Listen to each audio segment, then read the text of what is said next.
Hey, good morning, everyone. Glad to connect with you again. Here we are together talking about sub twos and wraps. It's exciting. We're in I think in our third or fourth week, Ellen. I think maybe our third Yeah, week. third or fourth.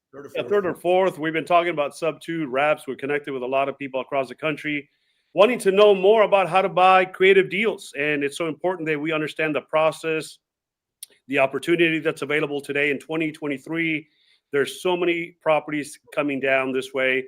Alan, is your phone blowing up over at your title office about people wanting to learn how to close these deals? Yeah, left and right. Had a group out of Frisco say, "Hey, can you come up and talk to us?" Got a group out of New Braunfels saying, "Hey, can you come down and talk to us?" So a lot of folks are I guess, getting the hint. Yeah. And you know what? One of the things that I encourage people to do is when they see your posts about, hey, I'm doing this meetup, I'm doing this training, I'm doing a happy hour get together, a networking event throughout Austin area and Texas area, people need to start showing up because it's a great way to make connections and start learning how this process can benefit them. You know, that networking helps so much in building those relationships. Yeah. And it's I would tell you 9 times out of 10, if someone's inviting me to come talk, they're saying come talk about wraps. Yeah. It seems to be the big thing. Even agents are having to submit to the idea that their property is not going to sell unless they sub to the deal. And what we would call maybe an exact wrap or a possible wrap on that. Because at the end of the day, a sub two is a wrap. It's just an underlying lender that makes a difference versus an investor. Are you seeing that happen within agents? Yep, absolutely. And I think your characterization of what's occurring with them is perfect. Submit. That's right.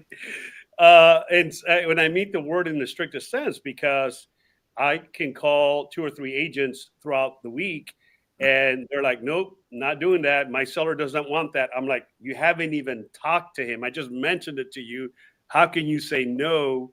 And it is a agent's fiduciary responsibility to present to their seller every offer provided. Do you agree as an attorney? Oh, absolutely. You know, you gotta remember it's an agency relationship. You don't make decisions for them. You're instructed, and if you're not telling them about an offer, then you're breaching your duty. Yeah. And maybe they're even cutting out some money to be in their pockets because that seller may get frustrated, cancel the listing, and now he's got nothing. Yep. We have one right now in Lakeway, and it's not a small priced house. It's $800,000. And that agent is getting a high level, 501 course on wraps, but she's making it through. Oh, did she approach you then? You're helping her create that wrap? The investor approached her, and then she circled back to me saying, "Hey, what's going on?" And we had to have a big boy, big girl talk. And at the end of the day, it's really what's happening. We're having to have those very different conversations for people to recognize this is a possibility. The sellers win, the agent wins, the homeowner wins, or the investor wins, and it helps transactions happen. Title company wins, a survey may win, and insurance wins, right? Everyone gets paid along the way somehow. Yeah, and it's everyone's coming around. I don't get the these are illegal comments quite as much anymore, so people are coming around. Yeah. Well, with that, Alan, let's talk a little bit about how does one actually purchase a sub two / wrap or assumption in today's market? So as we were talking last week, a wrap subject to assumption, what have you, is just seller finance. And so I like to try to demystify the contracting. We don't need these fancy out-of-state contracts. We don't need an attorney to come up and draft a new contract. Fortunately, we have our state promulgated form in Texas that we can use. Most states do have promulgated forms. I think I was advised Arizona does not. Found out recently, but most states do. And so, once you explain the purchase method over to the seller or what have you, then just immediately start getting into a position of seller finance transaction. That's what we're contracting for. So it should be simple. Yeah. So I'm going to throw out another question, and I want to see your advice or your thoughts, because being that I like to connect with different people and I travel a lot, so I connect with international people. And I always structure them or express to them how properties can be purchased in the United States. What have you had in experience in foreign nationals bringing their money into the States and possibly buying some SubTo or real estate in the United States in today's market? You know, we've seen some of that on the commercial side of things. I haven't seen much of it. Well, now I guess I gotta step back a second. The Mexican nationals that come over, it's popular with them. I think they kind of, for some reason, understand it better than the average. But on other countries, I only see it kind of in the commercial arena. Right. So I'm in Miami right now, and most of the real estate that has sold to internationals or to people in Miami area have been to internationals. So Germans or Europeans, Latin Americans have been buying a lot of the real estate in Miami, where it's almost unaffordable in today's market. It is just skyrocketed. But you are right, in San Antonio or the Texas area, you'll find pockets of Latin American or Mexican nationals buying in San Antonio. They even call them like Little Mexico or Little Monterrey, because they're buying so many of those properties in the San Antonio area. Yeah, yeah, we see both a lot of cash purchases. They're very family oriented, so they'll be buying up 3 houses in a row, what have you. But we also see them taking those properties also SubTo, 3 houses in a row type thing. Absolutely. So going back to that question, so it's absolutely possible for a foreign national to come into the United States, set up a bank account through an attorney, and put funds in to buy a SubTo transaction in the United States. Yep. Buying a foreign buyer is simple. Foreign seller, a little bit different. There's some tax issues that have to be. I mean, still easy, but you got to take care of that tax issue. But yeah, the foreign buyers are looking at it. Perfect. Excellent. So now that we've talked about that, let's jump over one of the topics that you had in your outline for today. Is how does somebody buy a SubTo, and what's the proper way to do that? So, I'm fully cognizant and aware of the contracts that are floating around out there from the different real estate gurus, what have you. I'm not saying they're necessarily wrong or bad. They're just not the best. The best is our state forms. And then the other thing that you can do is cherry pick from these other attorney generated forms, but usually out of state, and cherry pick some of the items that you want included in that contract. I've seen liquidated damages clause, different rights to terminate, things like that. So you can include those in there, and I'm in favor for that. But I'm going to fall back to the state promulgated purchase agreement every single time. No one's ever handed me a contract and I said that one's better than the state. Sure. And when you say that, you're actually talking about the Texas TREC promulgated contract created by the state attorneys, designed to protect both the seller and the buyer, and all the rules and terms are outlined appropriately for a win-win scenario. Yep. It's the best contract to protect both sides, but then also it satisfies another issue. If you hand over one of these whiz-bang foreign contracts over to a real estate agent, that causes them to go into lockdown. They're used to the standard form. So the more you can make a mortgage wrap transaction look like a conventional transaction, the more easily it's going to be accepted by all the parties. And especially when you get an attorney, we're drafting up some wrap docs right now. And I was told that an attorney wants to review them. It's an out-of-state attorney that's going to be reviewing these loan documents. I want them to look like everything they've seen before. I don't want something new and different. Sure. Now, what I've noticed that some people use a non-promulgated Texas TREC form is because in their agreements, many times they take a wholesale agreement, add a couple of words, and now they think they have a SubTo agreement, right? But in it, it's got about 1,000 escalation clauses, and the poor seller has no way out. Yeah.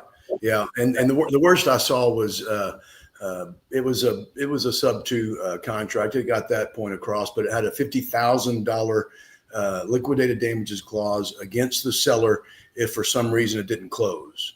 And so that scared the living daylights out of the agent, and we had to get that extracted from the contract. Yeah. So the state form's the best. Yeah. Now, sometimes it's important to put some form of clauses. I mean, not many, but important to put some form of clauses. What is the proper procedure if you need to have a clause? Special provisions, amendment, addendum. Special provision, and if you get too much, then you just say see attached addendum and attach that. Now, if you're a real estate agent, whether you're representing someone or you're just buying on your own, I would suggest you don't start putting any clauses in there. What we do in that case is you email me and say, hey, I want to add X, Y, and Z, and then I email it back to you, and now you're clean as an agent, adding those legal clauses into that contract. But I'm on the brink of getting ready to draft up a kind of a good general both side protecting addendum that adds some of these good qualities from these contracts that I see, but doesn't have the 7 pages of signing off here, initialing each clause here, and that kind of stuff. Sure. And I think that's important for the agent to understand, as well as the investor buyer, because the investor buyer wants to be assured that his transaction is going to run smoothly. And a listing agent or a seller can sometimes get a little bit tough to work with, as well as the investor, right? So those special provisions, clauses are important, but I agree they should run through you. The agent shouldn't be typing those things. They should be coming from you, because we cannot practice law. Yeah, and actually, Texas Real Estate Commission just changed the TREC form to now allow agents to put in factual information in special provisions, but not legal terms. I would say still stay away from that.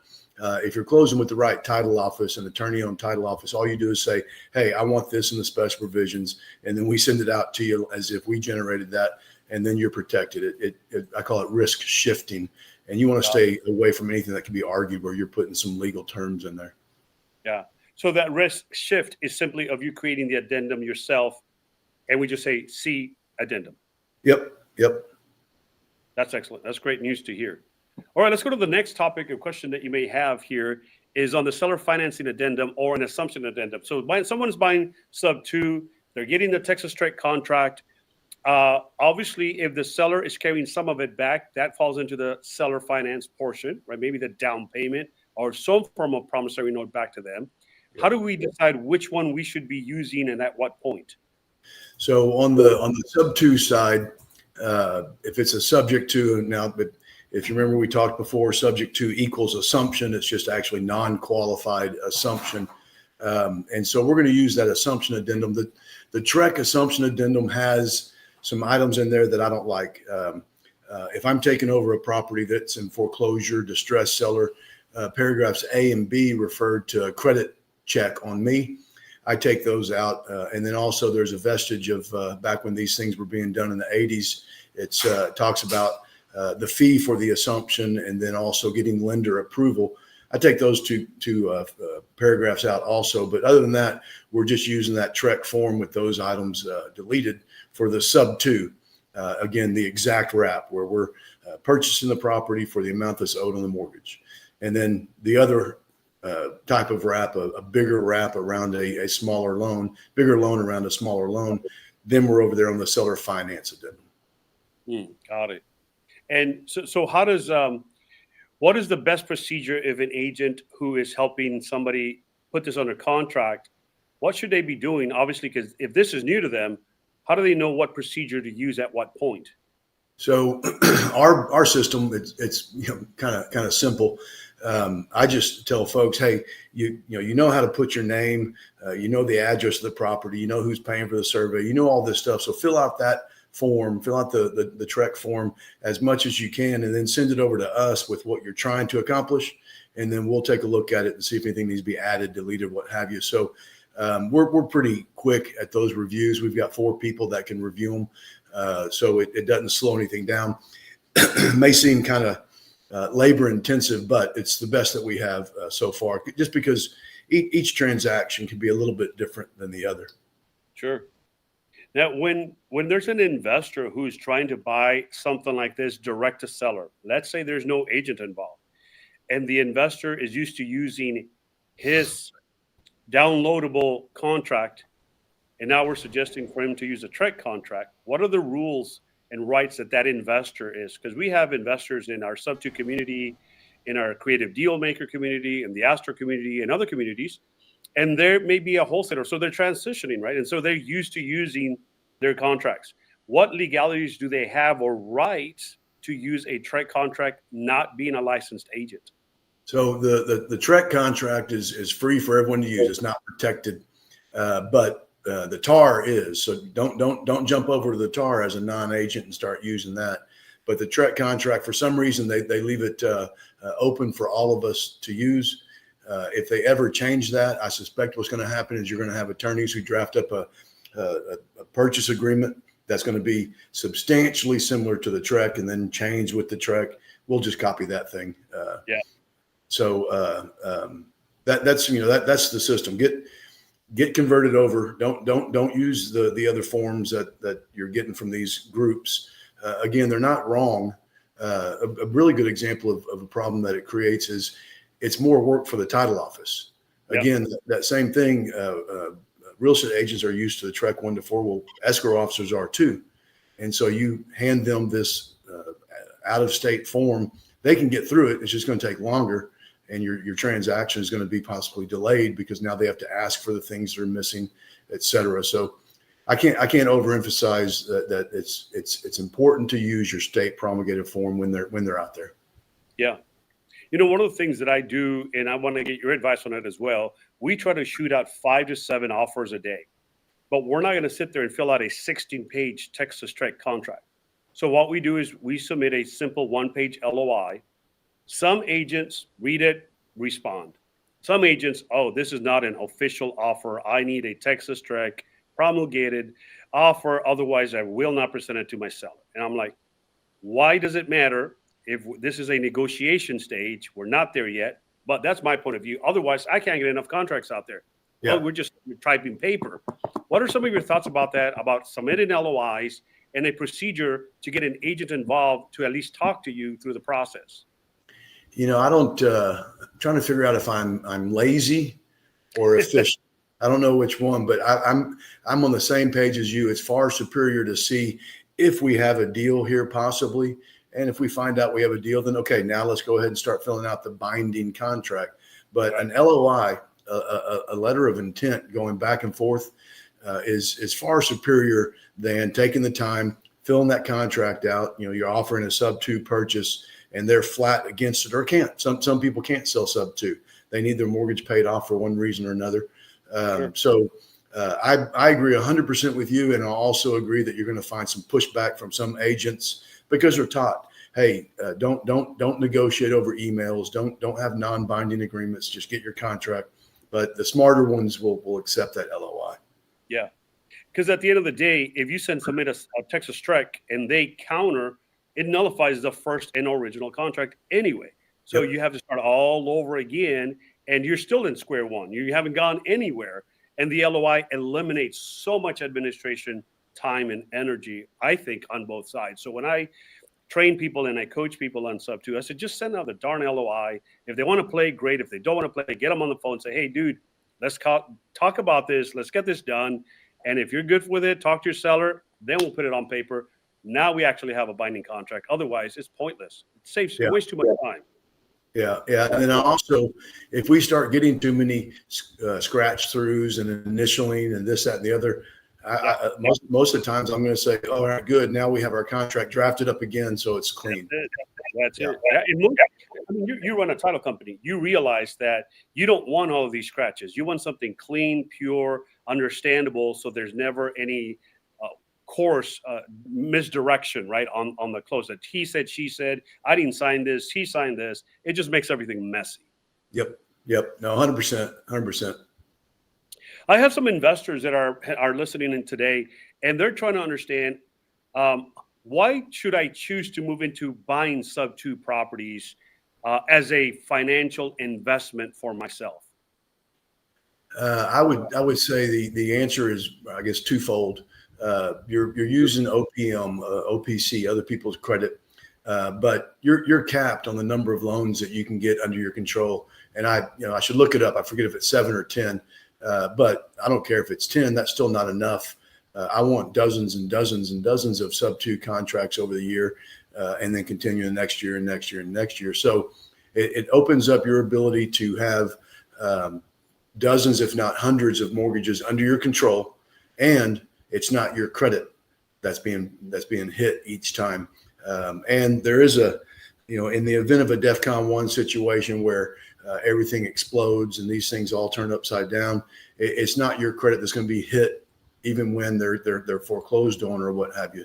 So it's multiple levels of protection and just far superior. Yeah. So what it does, it actually just is speed to business, right? Because you're not having to go through that 30, 45 day getting the loan, applying for the loan, approval for the loan to actually get a property. Whereas a SubTo, you can close in 7 to 10 days sometimes. Yeah. A SubTo purchase is going to have the same time frame or track that a cash purchase. It's cash purchase can close 7 to 10 days. So can a SubTo or a wrap. Yeah, absolutely. So that leads us to the next question that you kind of put there on the topics, and that is the purchase price is the assumption. You mentioned that on a SubTo purchase. Yeah. So the magic language that I use, the payoff of a mortgage on June 1 is not the same payoff on June 2, June 3, June 4. Then payments may be missed, payments may be made. Mortgage company may increase the escrow balance, decrease the escrow balance. I mean, all kinds of things. So we don't want a hard number in there. Our paragraph is number 3 on our purchase agreement. And so what I tell people to do is in paragraph 3, you're going to say, see paragraph 11, special provisions, and then hop down there to paragraph 11 and say the purchase price is the assumption of the payoff of the existing mortgage at time of closing. So it's a math word problem. We can figure out the exact number. So if you're planning on giving net $3,000 over to the seller, and that's what you've negotiated, and you're using a hard number as the payoff, and then that thing changes, so now the seller is getting $4,000 or something, then this takes away that problem. You can't use TBD, can't use payoff.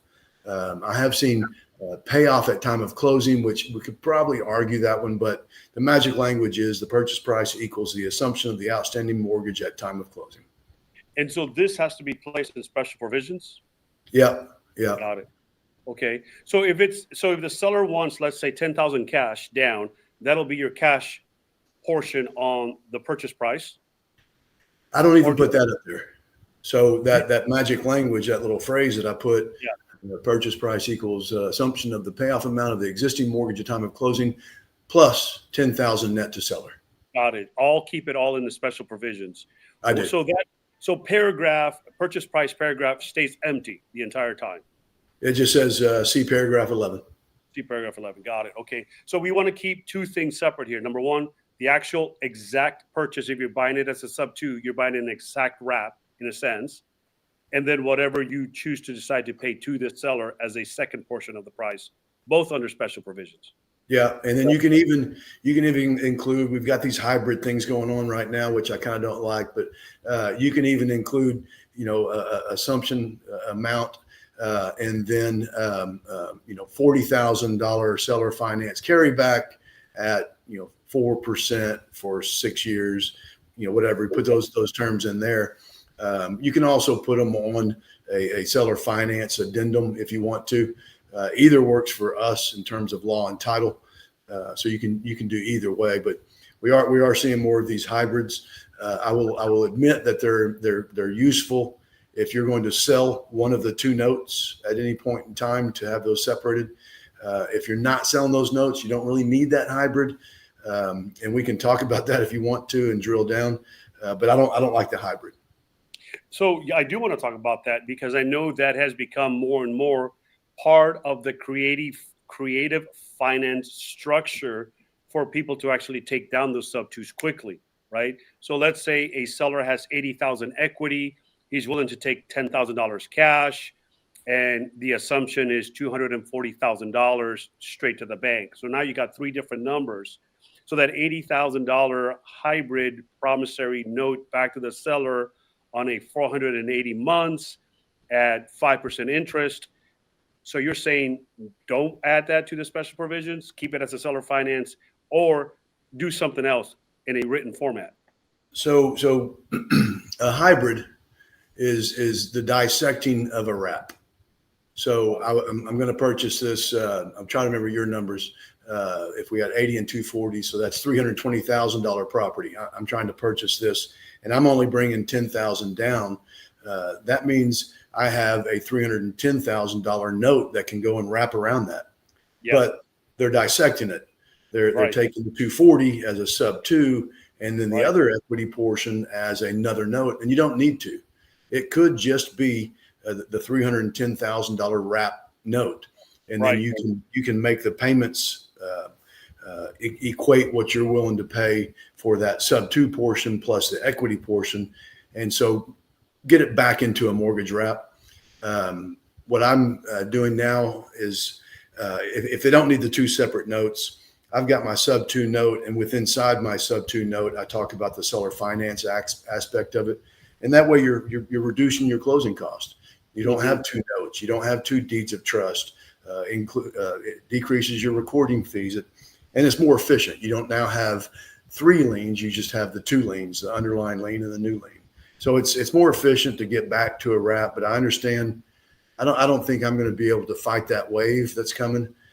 So I'll acquiesce, I guess. I gotcha. And I fully understand what you're saying. I have one property where I have underlying lien and then three different notes underneath that underlying lien.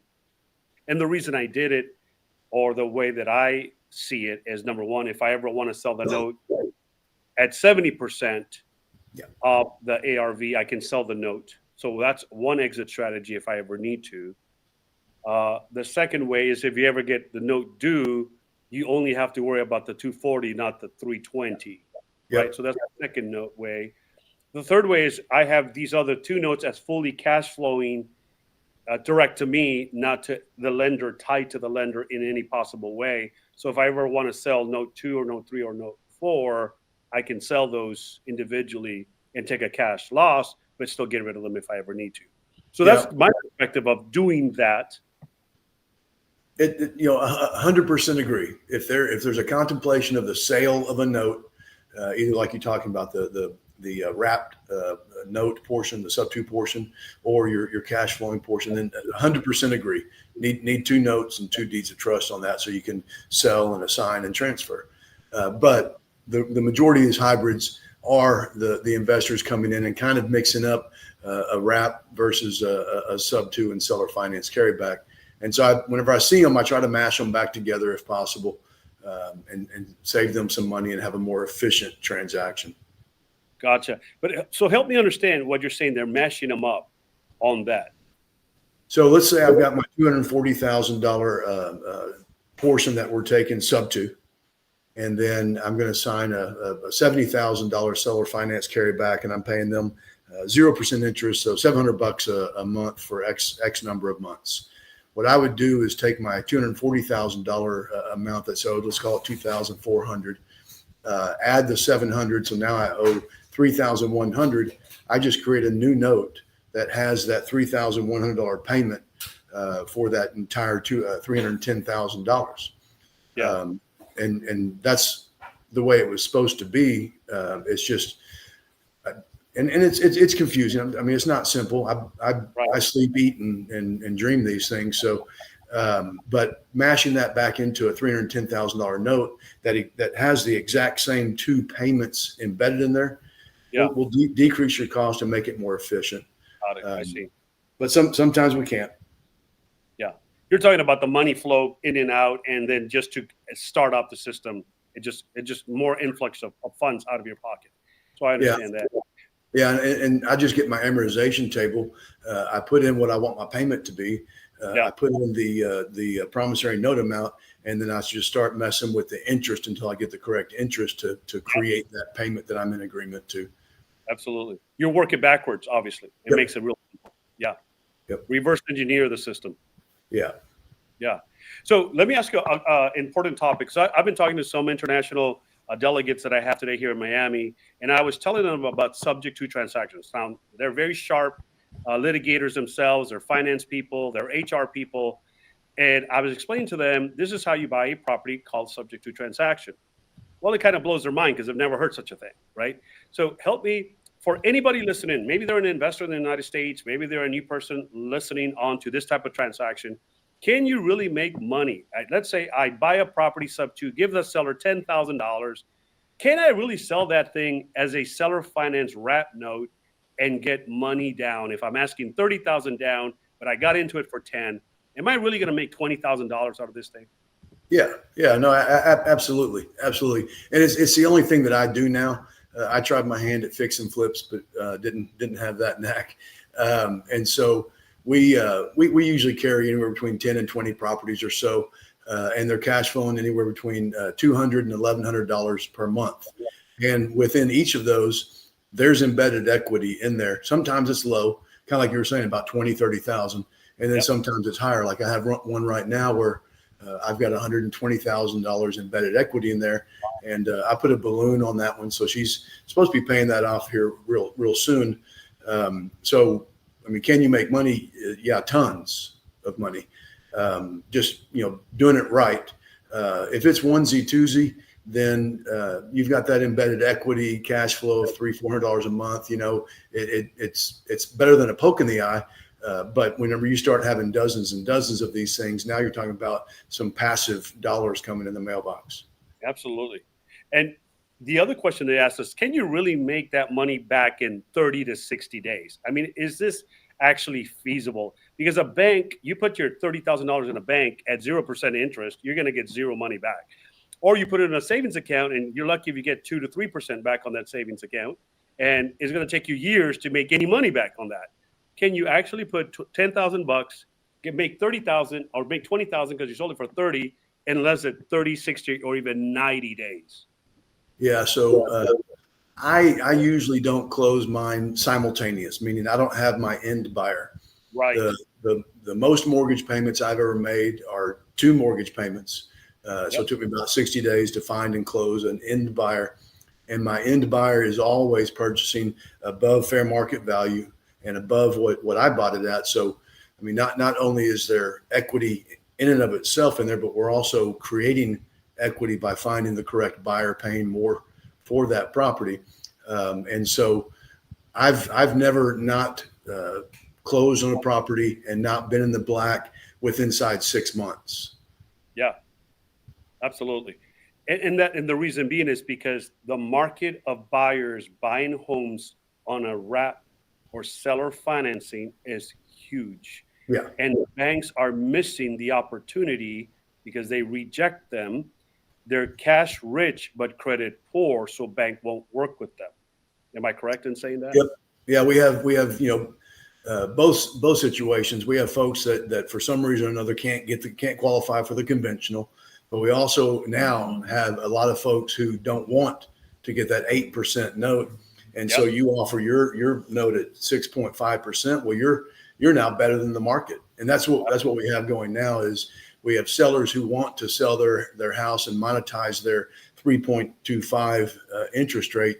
And we've got buyers who don't want to get that conventional mortgage. So they're willing to take those a little bit smaller interest rate items from these sellers. So sellers are able to monetize and buyers can save dollars on getting that conventional mortgage. So it's a little bit of a perfect storm that we're in right now.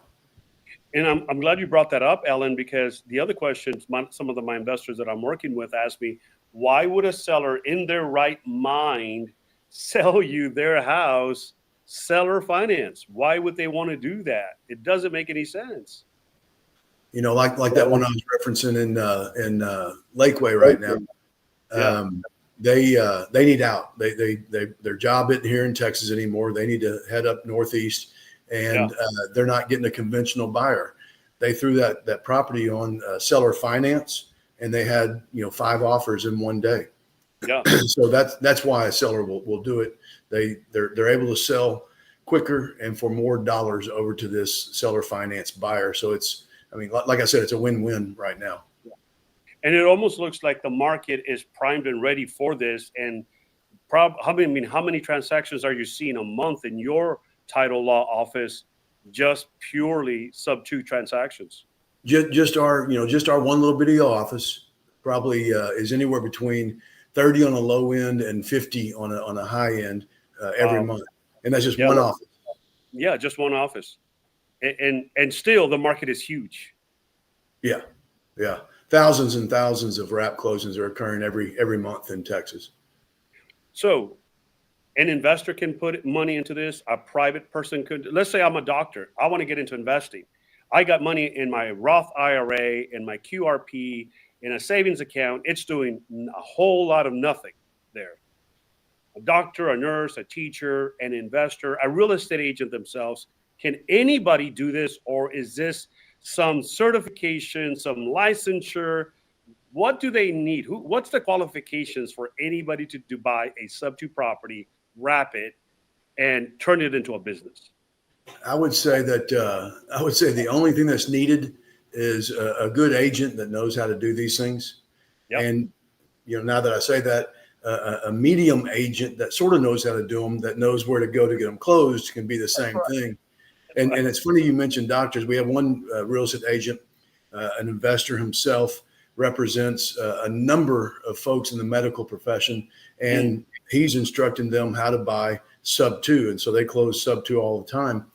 I'm not certain they understand it that much, and maybe they don't need to. But he has a big, the medical professional following for some reason or another, and we're closing a bunch of his stuff. Yeah. At the end of the day, it's how can you as a fiduciary help an investor or a client increase their money by structuring the right deals together. Just like I don't know law, but I know I can go to you and you can help me with the law part. I take care of my real estate client part. You do your business, I do my business, and everybody wins. Yeah. You got to know the right people, the right professionals. And, I can't get the visual image out of my mind of a real estate agent / investor who's helping someone, and they go over and talk with them like this one out in Lakeway.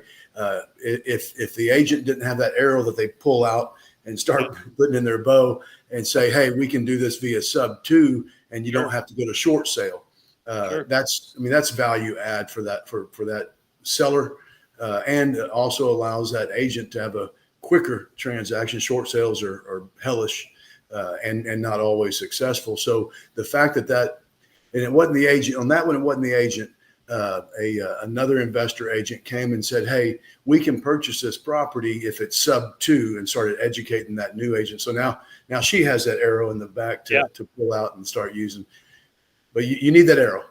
Absolutely, you do. Absolutely, you do. And the important part here is, as I know myself as a licensed agent, I always look at properties as an investment first, retail second, because it just gives more opportunity for more possible buyers than just locking yourself up to one single transaction. There's many different ways that you can unload a property in many different avenues, right? With so many different types of people. So educating, I agree with you. It's very important. Yeah, I mean, it'd be like a football team. The only thing they have is a dive run up the middle. Yeah, so we need a lot of players in the same field. Yeah, strategies. You mentioned on one of your topics, Alan, about the wrap. How do you structure the actual wrap in a seller finance? So now that we bought it SubTo, what's the proper procedure to structure it and sell it to an end buyer? Seller financing. Describe seller financing a bit first. What is seller financing? And how do we get it over to an end buyer so where everybody wins? So good. And you're, the most often used investment strategy is, like you said, subject to acquisition. And then, you can do a fix and flip and conventional sale, but usually you're seller financing that to an end buyer via a mortgage wrap. So, if a seller, I think everyone's pretty much comfortable with and understanding, if I own a property free and clear, I can now go seller finance it to someone. And so a promissory note will be created, and they pay me over the course of 5 to 30 years, whatever we want to negotiate. So that's that conventional seller finance where there's no underlying lien is exactly what we're doing in a seller finance wrap. Mm-hmm. We're just seller financing that to an end buyer, and we can really ignore that there's an existing mortgage that's being wrapped around because it doesn't come into play in the contract, and it's not mentioned in the contract one time, other than I have a general special provision that says, hey, this is a mortgage wrap. There's a due on sale clause, mortgage ain't gonna be paid off, blah, blah, blah. But we're not saying, hey, that other mortgage has, $287,000 that's owed. That's nowhere in the contracting. We just say, hey, we're selling this for $350,000, and we're going to have a new note at 6% interest for 30 years or whatever. So when you're done with your drafting of the TREC 1 to 4 on a seller finance wrap sale, it looks exactly the same as if I own that property free and clear. It's just whenever I get that payment of $3,000, I have to go pay $2,200 to the underlying mortgage, and so that stuff happens. But it's outside the contracting. So again, to demystify and make this easier, and so we don't have people getting paralysis through analysis of the contracting phase, it's just seller finance transaction, and you got to think of it that way. You brought an important point. So I have 9 seller finance deals I'm trying to sell right now, finding buyers. Majority of my calls are investors trying to SubTo the wrap that I'm trying to sell. Yeah. Right. And they're like trying to explain to me, and I'm like, dude, I'm already on step number 2. You're still in step number 1. Right. And so 2 things I tell them. Number 1, it's not your deal because you're not going to make any money out of it because we're already maxed out the monthly mortgage. So you can't rent it. You can only sell it, and only an end buyer can afford that monthly mortgage at this point, the way it's being bought. Right. Number 1. And number 2, they say, well, I'm going to give you a cash offer. Sorry, we're not accepting cash offers. This is a seller finance deal. So then the next question they asked me, and I got this one last night, well, what's the underlying loan numbers? I'm like, that's none of your business. So talk to me about that right now, because I get a lot of that, because just like you said, when they're buying it, they're just buying the contract as if I'm fully the owner. What's the right or wrong? Am I supposed to tell them the underlying number, or is none of their business on the underlying number?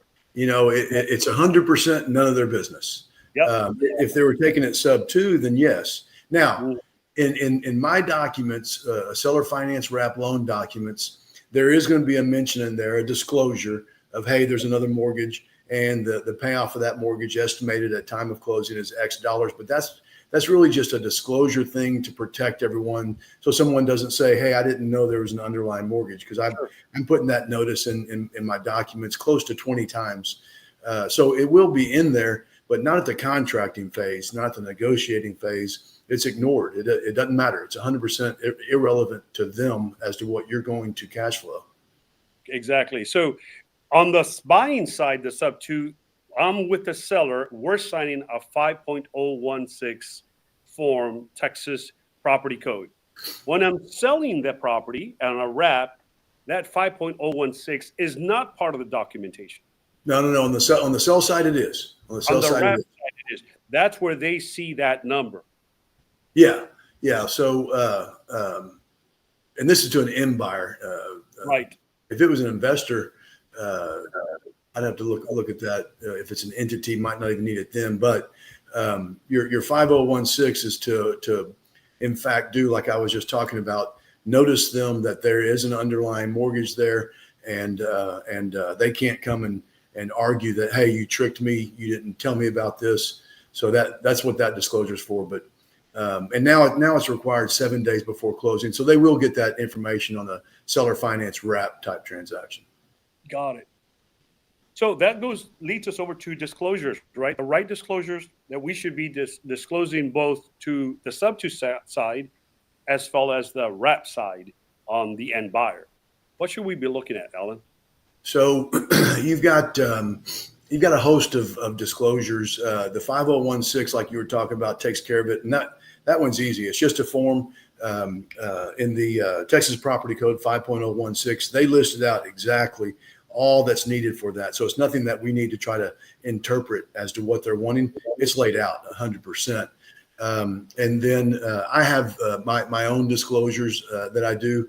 I had a call in regard to a file we closed 7 years ago, and the seller all of a sudden was saying, I didn't know that this was a wrap transaction. And so now I'll pull out my almost 20 disclosures where they were told that. But the other important thing, like it says there on the screen, utilizing an RMLO. After your third transaction in a 12-month rolling period, third transaction of selling, not buying, you're going to use your RMLO, residential mortgage loan originator, and they run through a credit analysis and ability to repay. It's the same analysis that Wells Fargo and Bank of America are doing, and so these are now required under both the property code and the finance code if you're doing more than 3 in a 12-month period. So, and then also, like you were talking about earlier, if you want to sell that note, you got to have that RMLO work that's done there. Otherwise, instead of getting 90 cents on the dollar, you're getting 70 cents on the dollar or what have you. So using the RMLO gets you very close to 100% compliance with SAFE Act, Texas SAFE Act, Dodd-Frank Act, and the new changes from Senate Bill 43 on the property and the finance code. Absolutely. So, Ellen, those who are listening may not know what an RMLO is. What's an RMLO, and how integral is their play in? I use them all the time, whether it's 1 or 2 transactions. But what integral part are they actually playing to keep you safe and safeguard everybody in the process? So, the RMLO is just a loan officer. It's really the same person that you go talk to get a mortgage. It's just some of them will provide this RMLO service that we need, and they're qualifying the buyer. They're making sure the buyer has the ability to repay, checking employment, checking credit, same as they do for, like I said, Wells Fargo, Bank of America, et cetera. But with the Senate Bill 43, it's a mandate. It's not just something that's a nicety for the seller lender to know, to try to vet and make sure they have a safe buyer. It's now a requirement under that Senate Bill 43. I do, same as you said, I advise that people use the RMLO for all their transactions, not the fourth one going forward. So I would agree with you on using them all the time, and it costs anywhere between a low of $500 and a high of $1,250 to get that completed. Yeah, and those $1,200 are worth every penny of them when the seller says, "Hey, I did not know you were charging me 6.5% interest," and now they're going to try to come back and sue you or do something and ask in law to get their money back and interest and whatever they paid to you in the transaction. You agree? Yep. And again, we were talking about risk shifting before. This is Yes. another level of risk shifting. Hey, you took advantage of me. The terms were unfair, overreaching, unconscionable, and all these arguments that lawyers can make.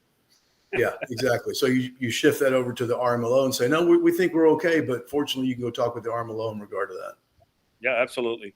And I think the same thing, if we move forward, let's say they contract on the property, you close on the property. I always use an escrow servicer. No ifs, ands, or buts. I always set one up to keep everybody transparent. What are your thoughts on using that servicer? If I purchase SubTo and seller finance wrap, really the escrow services are taken care of by that wrapped lender. Right. On my acquisition. If I don't have that in place, I'm not keeping an escrow account.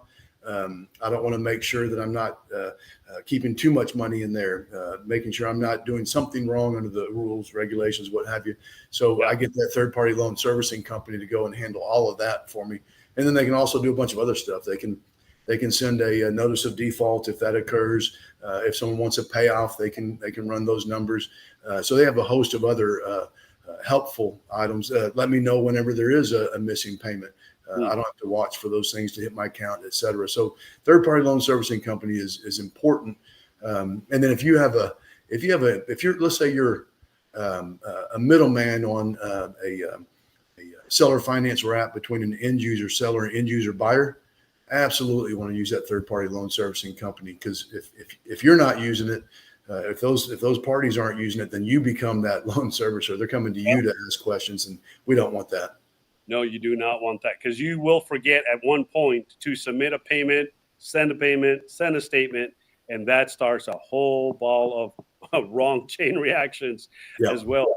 Now, I also encourage investors, if you buy a SubTo wrap and you're going to use a servicer, start it from day one, because some servicers will not play with you after you've been trying to service it yourself 6 months and you're messing it all up.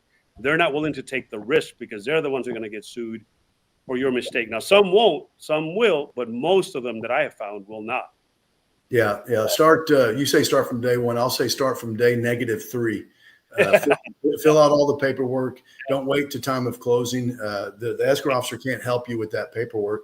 The title office will send over the promissory note and deed of trust, but we're not completing those forms. So start at day -3 and get that stuff filled out before closing.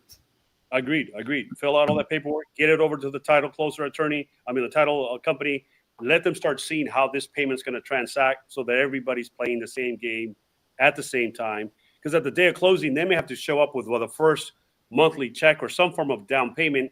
And I like the escrow servicer to have 1 month of that mortgage payment somewhere locked up in there in case that owner, my new owner, for some reason misses a payment. It's been in there somewhere in an escrow that they can use as a backup. Yep. We're actually resolving that problem that came up with the end buyer didn't make their payment. The investor wasn't watching to make sure that payment was made. So payment went late by more than 30 days. Now the credit reporting has gotten dinged. So our solution is the investor is going to go put 3 months of payments buffer with the loan servicing company and make sure it doesn't happen again. Absolutely. And now let's say last case scenario, somebody doesn't make their payments. I think you and I are working through a case right now, haven't made a payment, 2-3 months. What's the solution of that investor? What are the best probable causes, best least resistance scenarios to get there and get this thing resolved? So I'm a nice foreclosing lender whenever I have a buyer that's in default. And what I mean by that is I'm making a phone call to them and I'm asking them, hey, what's going on? And I'm trying to evaluate if they're dealing with a possible permanent situation where they're not going to be able to afford the mortgage, or if it's temporary. And if it is temporary, then I'm working with them on loss mitigation. Same as any mortgage company. Pay me an extra $200 a month, or give me a lump sum payment after tax season, something of that nature. I've never put dollars on the back end, but if you do end up doing that, you're re-amortizing that. So now you're actually making more money per month because that's a new amortization table where you're getting paid more interest than you were. So I'm a sweetheart of a lender. And then if it is a permanent situation, then I'm also nice, and I'll say, all right, well, good deal. I don't want to foreclose on you. I don't want the sheriff to come over and throw you, your family, and your stuff in the street, which eventually that would occur. So I'll give you, 45 days. All you have to do is pay me half the mortgage, because I'm not getting any of the mortgage if I start foreclosure. So I'm making money there that I wouldn't have, and then give them 45 days to get out. But to protect me, I'll get that deed in lieu of foreclosure that's held in escrow for 45 days or what have you. And then if they don't get out, I can record that, avoid the foreclosure process, and now call them and say, hey, y'all got to leave. The deed's been recorded. And if I have to, go through eviction. But I've never had to go that far. And I've had, I guess four defaults, I think, from off the top of my head. And we've resolved them every time. Yeah. Well, that sounds like the best case scenario at the end of the day. But again, if you're an investor today listening and you're stuck in a deal like that, just get a hold of Alan. Let him help you, walk you through the process. Let his department help you with a deed, make the phone calls. At the end of the day, it's how can I solve this issue? And this path of resistance is what I say at all times. Yep, 100%. Alan, you've been a great host on giving us information on SubTos and wraps. I know we do this weekly. There's a lot more information that we want to cover. I know this was a quick touch base. You're traveling, I'm traveling. I want to thank you for your time, Alan. Any last closing words? No, I'll let you take care of Florida. I'm taking care of Alabama right now. And then I'll be back in Texas next Sunday. Hopefully you're coming back soon too. But I really enjoy this time. I'll get with you and we'll talk about next week's